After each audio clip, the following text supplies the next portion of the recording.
YouTube friends, welcome back to my channel. I'm Melissa with Duckfibers, and today I wanted to talk about my new yarn base.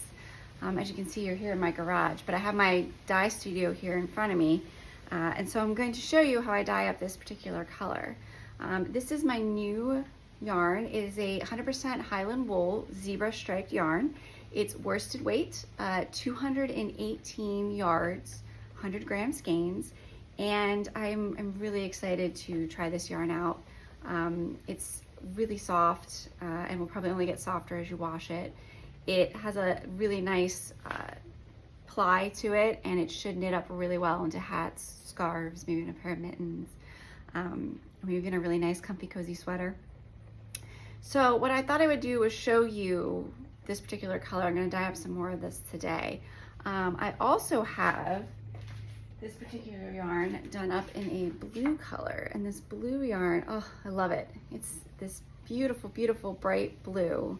I'm really into these bright colors, and for the winter you kind of need them. You know, you need the bright colors in the dreary weather. So I'm going to show you how I dye up this particular color, and I should have it listed in the shop soon. I will also have it with me at the Lehigh Valley Fiber Festival. So if you're coming to that, please stop by my booth and check it out. And all right, so let's get started.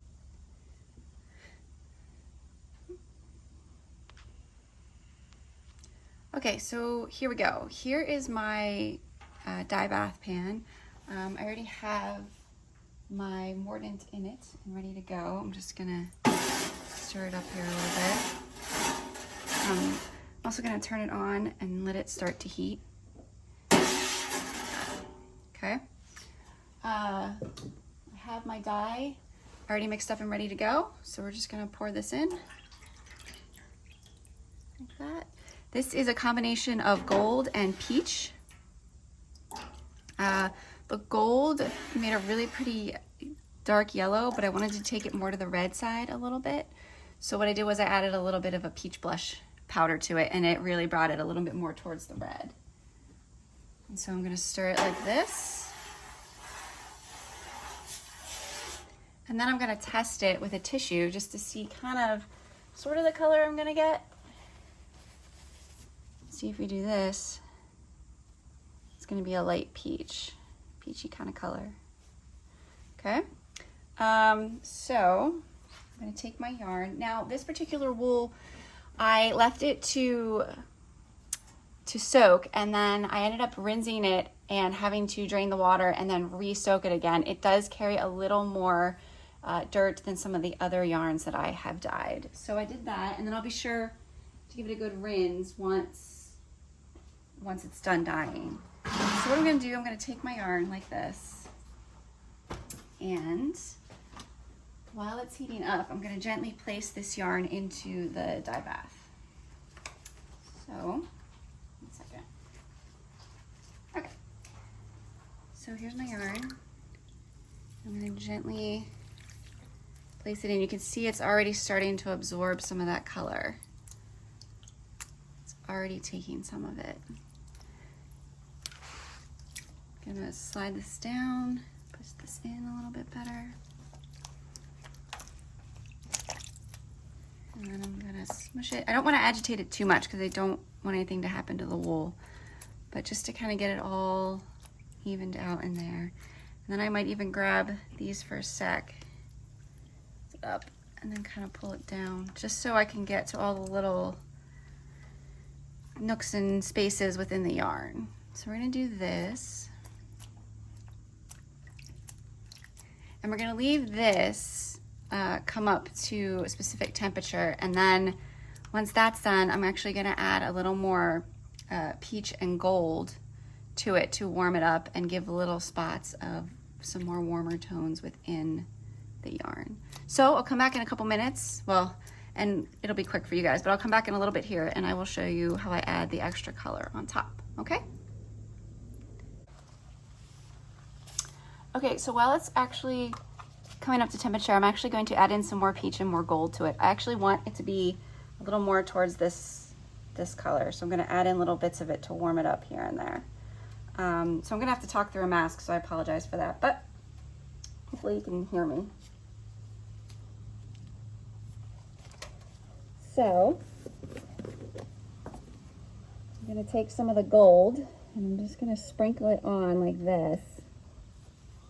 And I want to do this before it gets too hot, because I want to be able to kind of do this with it and really like push it in there a little. If it gets too hot, I'm not going to be able to do it as much. Use this a little bit here. And then sprinkle some more on this side.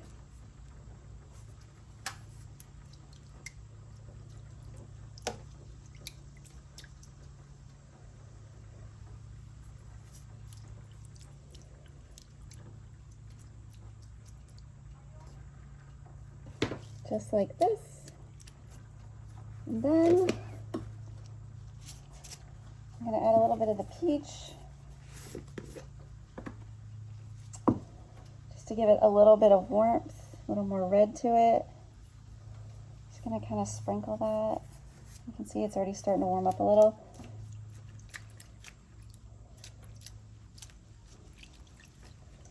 I don't want it to be splotchy, so I'm going to move it out and move all that dye around so it doesn't, so it sticks to it, but it doesn't stay concentrated in one spot. Just like that. Just going to add a little more down in here. And then I think that's good for now. I'm going to flip it once this absorbs, and then I'll see if the other side, how much more the other side is actually going to need. So for now, it's looking pretty good. All right, I'll be back. Okay, so I flipped it over and it didn't need a whole lot. It only needed like just a little bit to finish it off. So I'm gonna leave this sit for a little bit. It's gotta come up to a much higher temperature than where it's at. And it also has to sit for a little bit. The non-superwash wool takes a little bit more time to exhaust the dye than the superwash wool. I also have over here in this one a really pretty gold fingerweight merino color that I am excited to use. This should be in the shop soon. It's going to take a little bit to dry, but this is the other color I have going on right now. And that's about it for right now. Thank you guys so much for watching, and I will see you again soon. Okay, bye. So here's the finished colorway. You can see it's a little on the peachy gold side. I really like how it turned out. I'm really excited to see how it knits up. Here's my dog. Say hi, Callie. This is Callie. She's a Shiba Doodle. She's with me while I dye a lot. All right, so I hope you guys like this, and this will be listed in the shop soon. And thank you so much for joining me today, and we'll talk soon.